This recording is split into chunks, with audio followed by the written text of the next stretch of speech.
Riram em conjunto sob o céu noturno, com as mãos entrelaçadas e os corações pulsando ao compasso de uma melodia invisível que só eles percebiam.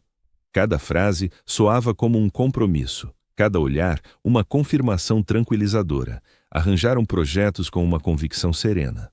Sonhos murmurados como se o cosmos conspirasse para os tornar realidade. A existência parecia infinita e o afeto inabalável. Depois, de forma quase imperceptível, o calor principiou a dissipar-se.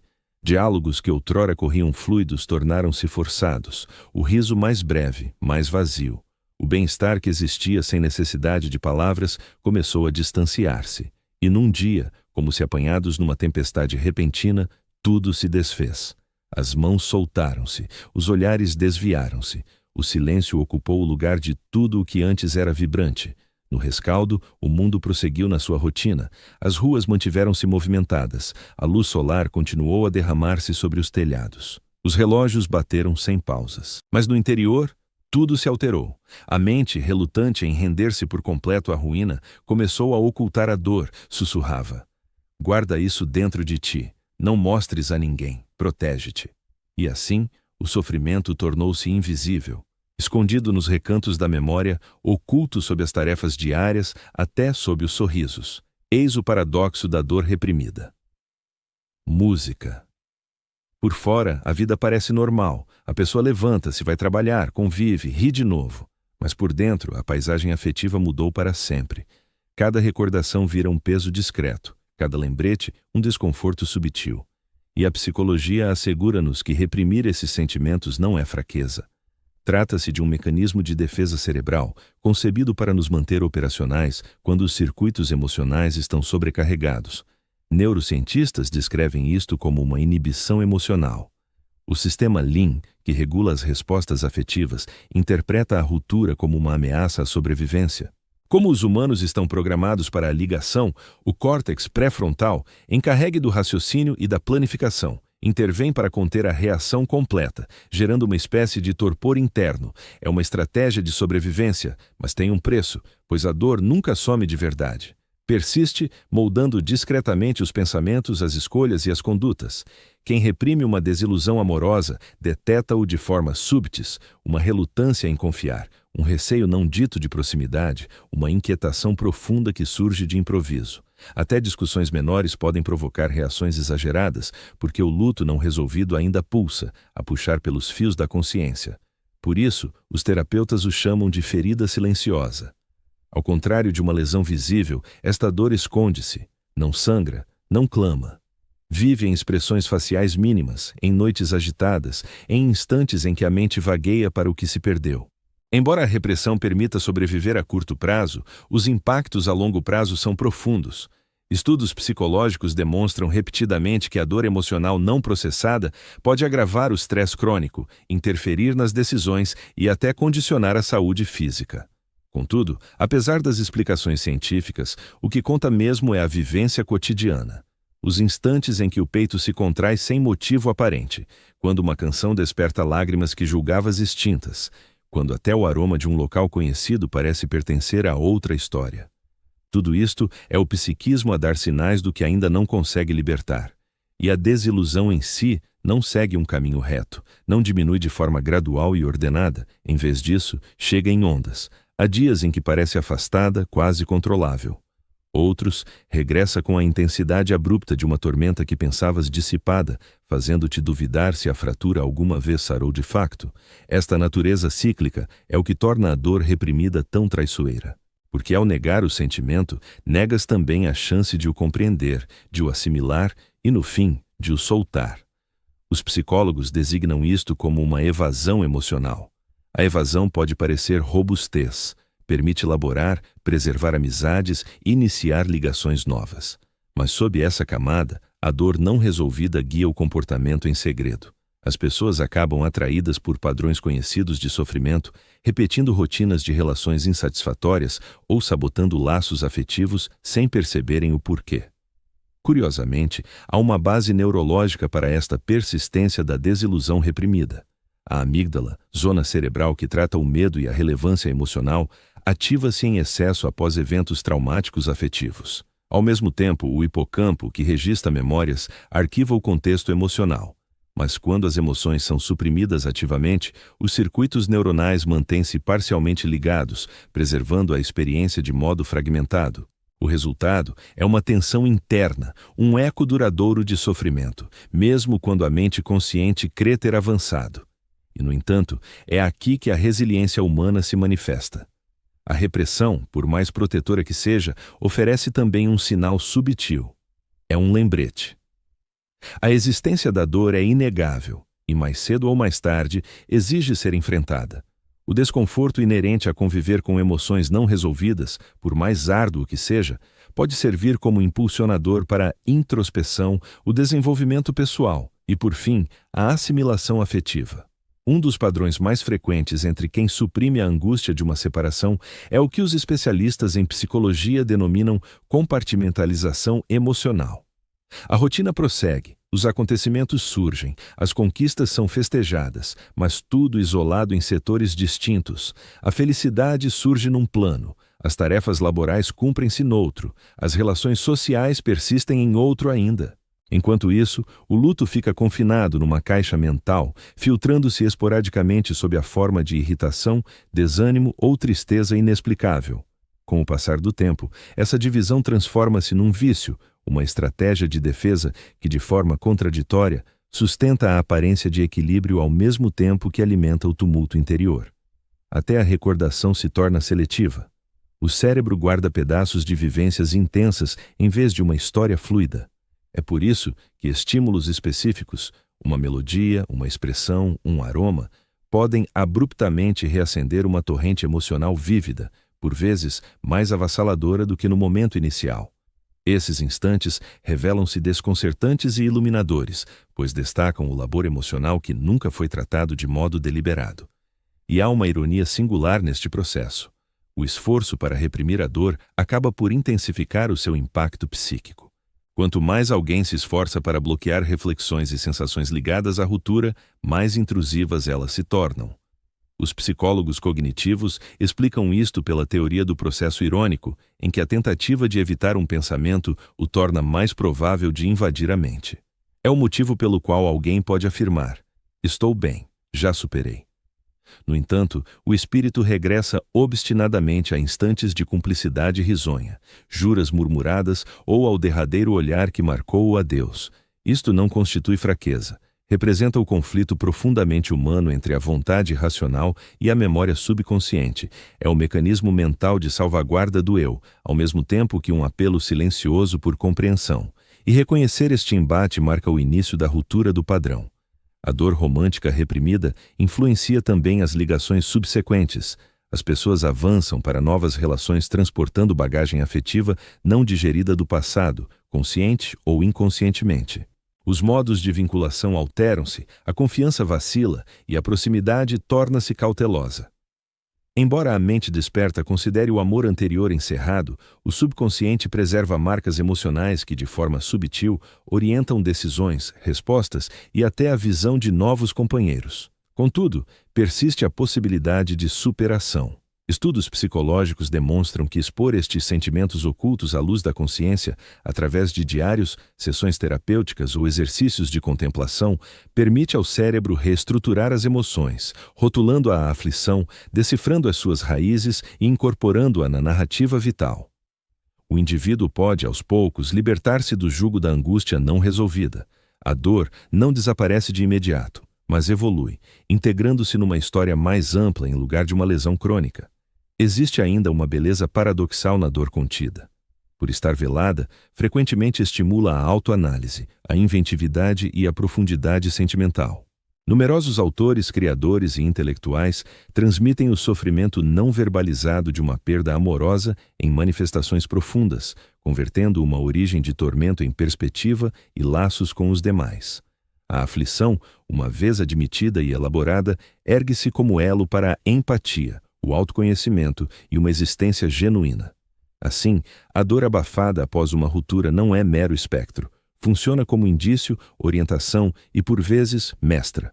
Sussurra verdades sobre laços afetivos, fragilidade e a imperiosa franqueza emocional. Embora o instinto inicial incline para sepultar o sofrimento, compreender as suas bases e repercussões psíquicas é o que possibilita erguer-se, não só recuperado, mas mais sábio, compassivo e sintonizado com os matizes delicados das emoções humanas. Mesmo o mais tênue ato de admitir esta dor encoberta, dar-lhe nome, senti-la, observá-la, pode desencadear transformação.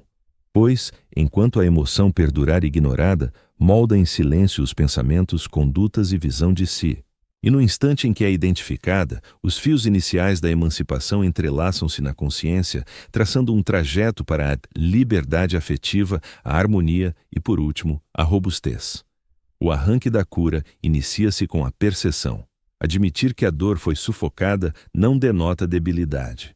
Constitui um gesto valente de sinceridade consigo.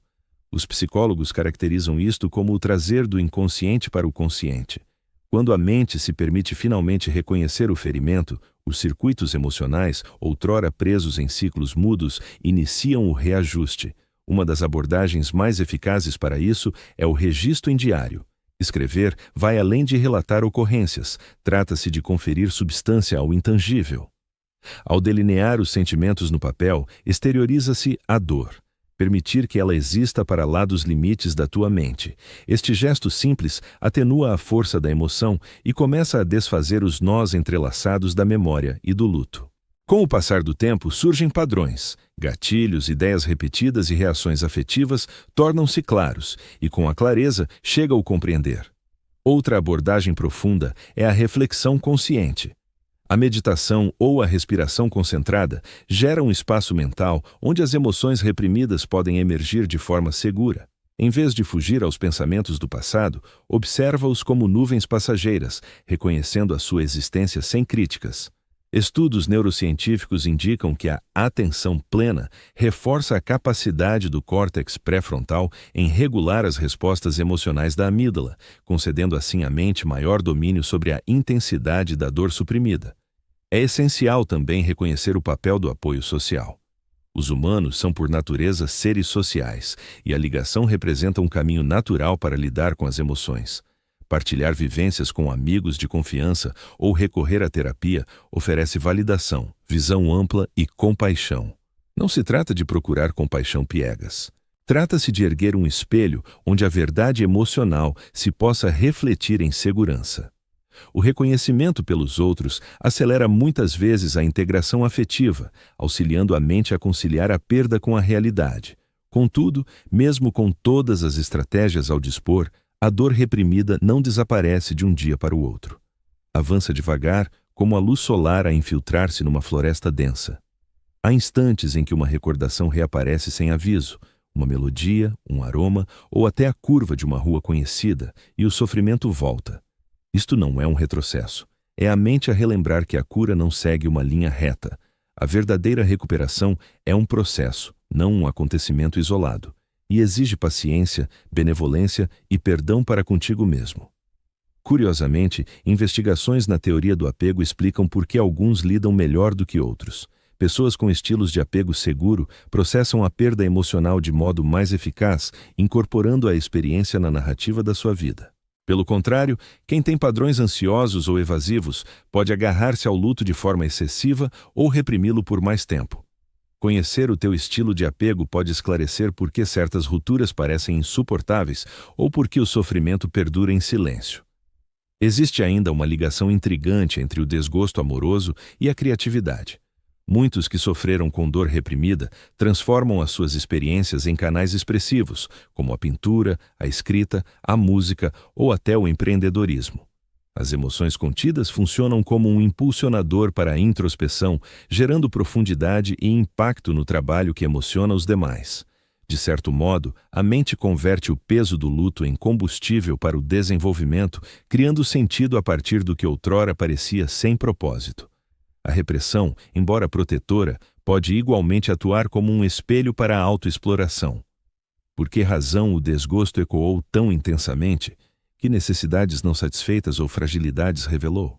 Quando investigadas com segurança, estas interrogações desvendam facetas da identidade, dos valores e dos padrões emocionais que costumam ficar ocultos no dia a dia.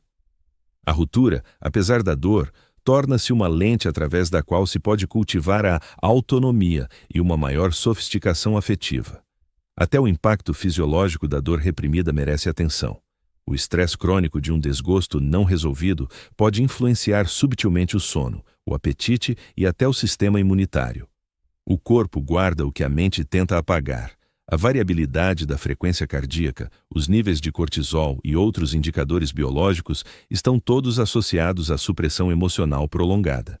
Isto realça a necessidade de confrontar a dor reprimida, não só para a clareza mental, mas para uma saúde integral. Mas há uma verdade fundamental que traz consolo. A capacidade da mente para curar é extraordinária. A neuroplasticidade permite ao cérebro reestruturar-se ao longo do tempo, criando novas vias e ligações. Ao interagir conscientemente com as emoções reprimidas através de diários, atenção plena, terapia ou expressão criativa, a mente reconfigura aos poucos as suas reações à dor antiga. O que era uma ferida muda pode evoluir para um poço de sabedoria, empatia e resistência. Do ponto de vista filosófico, este processo espelha uma verdade humana mais vasta. O crescimento nasce frequentemente do atrito entre a vulnerabilidade e a força. O simples ato de permanecer com a dor reprimida, aceitando-a sem autoacusação, fomenta a coragem. Ensina que ser humano é sentir intensamente, ser ferido e, ainda assim, prosseguir em frente. Há uma nobreza certa nesta luta, um heroísmo discreto em optar por encarar a própria mente quando o mais fácil é desviar o olhar. Emocionalmente, a libertação em dar nome ao que estava escondido. Verbalizar ou escrever a verdade do teu desgosto, mesmo que só para ti, dissolve parte da tensão interna. Cria uma ponte entre o passado e o presente, permitindo que a recordação se transforme de um eco doloroso num capítulo da história pessoal. E uma vez que esta integração se dá, as relações, a autoimagem e as respostas emocionais podem todos alinhar-se de forma mais autêntica, em harmonia com a essência profunda de quem somos de verdade. Há também uma sabedoria discreta em reconhecer que a dor abafada faz parte inerente à vivência humana. Qualquer pessoa que amou e perdeu a sente, em maior ou menor medida. Trata-se de uma sombra partilhada por todos, que nos recorda que sentir intensamente é sinal de vida plena. O essencial não reside em erradicar essa sombra por completo, mas em a esclarecer o suficiente para que ela deixe de influenciar as nossas ações de forma inconsciente. Mediante a consciência, a introspeção e um esforço deliberado no âmbito emocional, essa sombra deixa de ser uma prisão e passa a funcionar como um orientador. Na prática cotidiana, hábitos simples e consistentes geram transformações profundas. Reservar uns minutos diários para meditar, acolher as recordações sem críticas e perscrutar as reações afetivas pode atenuar notavelmente a força dessa dor contida ao longo do tempo. Rotinas intencionais, como o registro de gratidão ou passeios conscientes, oferecem recantos seguros onde os sentimentos emergem, são identificados e, pouco a pouco, libertados. Não se trata de soluções rápidas, são apoios vitais para uma saúde emocional duradoura. No fundo, a psicologia da dor reprimida após uma separação desvela uma verdade essencial sobre a condição humana. As emoções não são entraves, são mestres. Cada tormento, cada memória persistente, cada instante silencioso de luto transporta lições sobre o apego, o anseio e a capacidade de superação pessoal. Ao enfrentar essa dor abafada, não nos limitamos a prosseguir, evoluímos.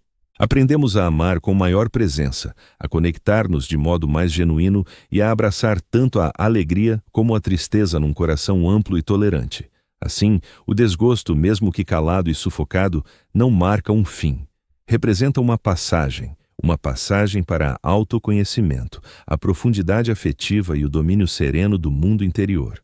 Quando encarado com bravura, paciência e contemplação, o sofrimento metamorfoseia-se de um fardo invisível em manancial de perspicácia, vigor e sabedoria humana autêntica. Por último, a narrativa não versa sobre a perda de outrem, diz respeito à reconquista de si mesmo. Cada lágrima encoberta, cada ideia recalcada, cada dor subtil albergam o poder de instruir, de enriquecer e de alumiar o caminho adiante. E quando a mente se permite, enfim, sentir em plenitude, observar e assimilar o coração partido, a alma revela uma tenacidade até então desconhecida. A dor outrora reprimida integra-se numa história maior. Uma história de maturação, de compreensão e, em última instância, da serenidade ao perceber que, mesmo nas profundezas da ausência, a existência prossegue a conceder instantes de encanto, laços e sentido profundo. Pois o coração humano, apesar da sua fragilidade, possui uma capacidade assombrosa para curar, para assimilar lições e para amar de novo, não em desafio às suas cicatrizes, mas graças a elas. Zicás.